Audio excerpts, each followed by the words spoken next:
So like I said in the last video, this song was the polar opposite to the idea of writing a song in one sitting. The verse riff was something I wrote in 2009.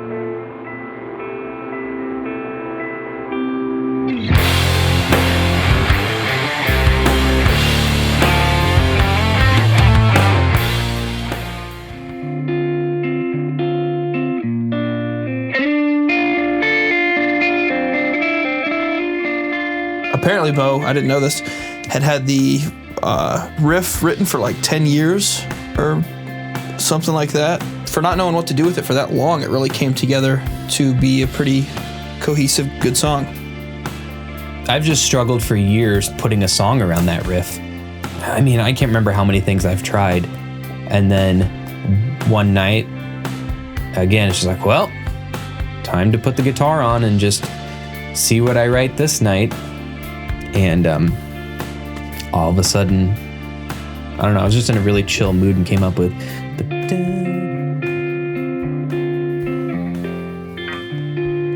and it just felt right. And the reason that riff stuck around for 10 plus years is because certain combinations of notes just speak to you like they come from another place. And every riff in this song is one of those, and that's why I'm really sentimental about this song. Probably only second to Tributary, but that same sort of, they both have that thing going on where I don't know where they came from. They just seem to come from somewhere else.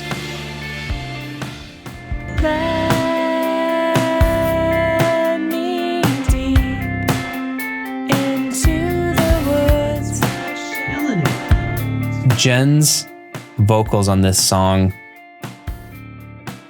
I don't know if we always knew that we were going to have her sing on them, or if it was just like, it sure seems like there's something missing.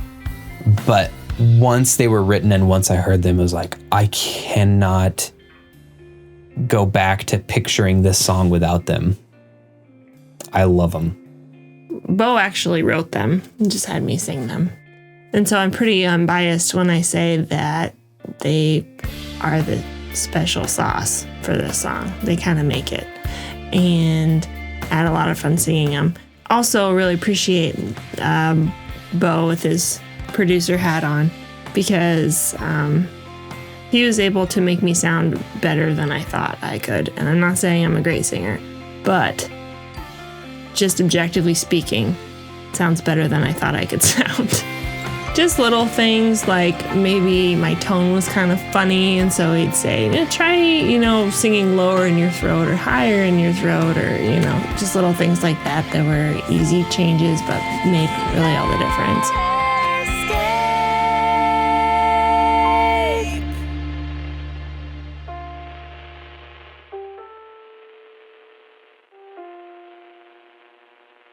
For sitting on the main riff for so long, it's hard not to have a preconceived notion of what the drums would sound like.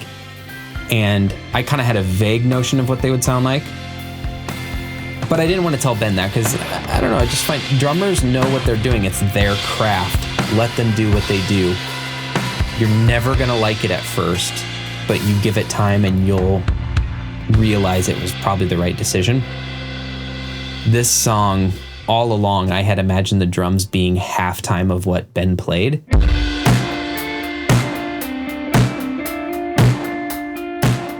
I didn't think that it was anything special, but what I played, he didn't have in mind for the song, and it kind of changed the way he perceived how he wanted to go with the song, and it came out pretty well.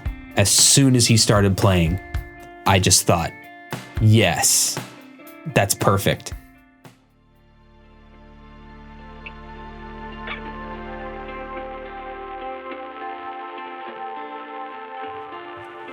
Using my grandpa's old transistor radio for like the interlude portion on this song and every other place that it's used on this album.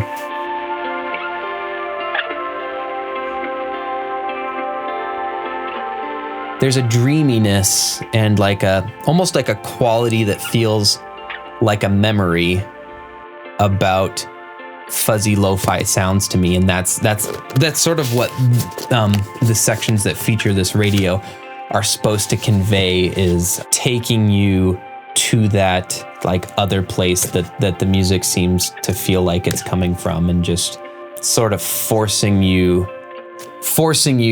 to make it become distant, if that makes any sense.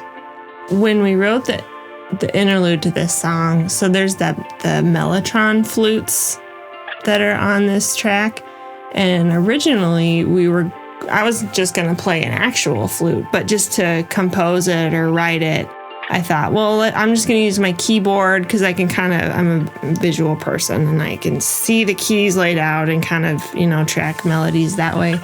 And so we put on this mellotron patch on my Nord, and I think we wrote it pretty much in one go. And we're just like, well, it'll be something, this is just for a demo, it'll be something like that, and we'll come back to it and we'll sit on it.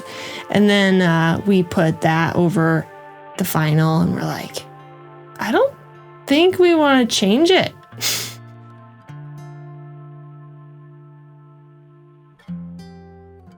So Lifetime Ago is about my experience growing up and sort of rebelling against the values that I was taught and not liking where that ended up.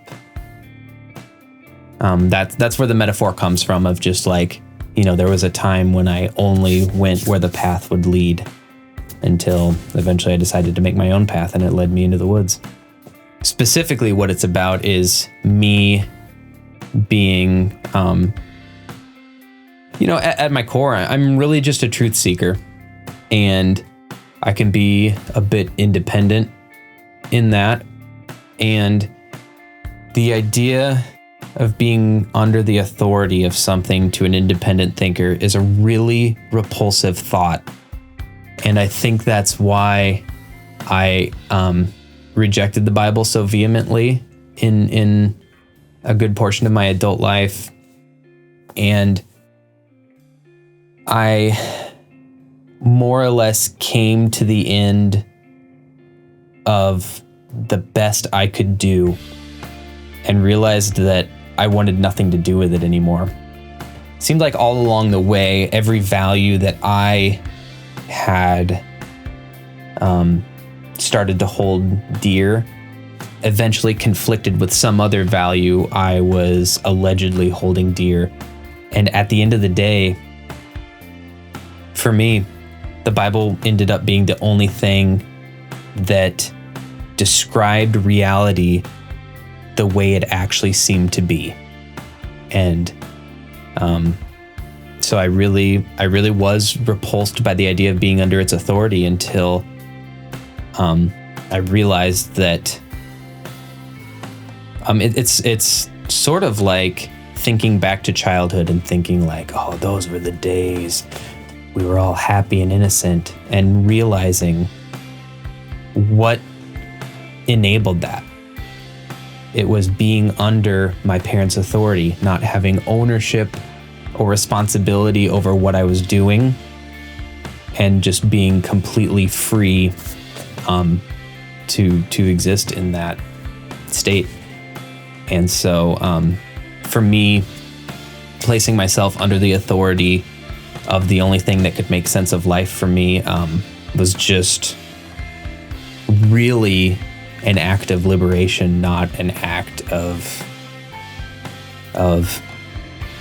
oppression. Do you call it that?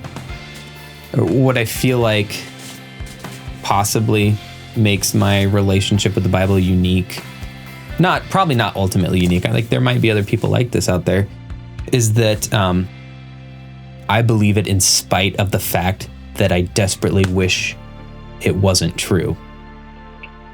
And so, like, it doesn't offend me when people disagree with me, or like, and honestly, like, I understand if you're gonna call me crazy or naive or, any of the things that you could call me. Like, I have been those things. I could very well be those things, and I'm not afraid to be those things. It's just that at this point, from my perspective, I unfortunately believe it to be the truth. And so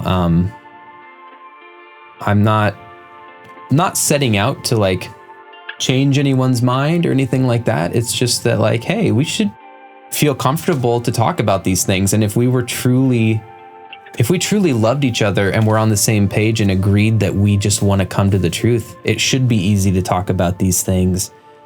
But at the end of the day, people want to be right more than they want the truth. And thankfully, I'm just not burdened with that, because what I believe, I wish wasn't so. So I have no pride in arguing for something that I wish wasn't the case.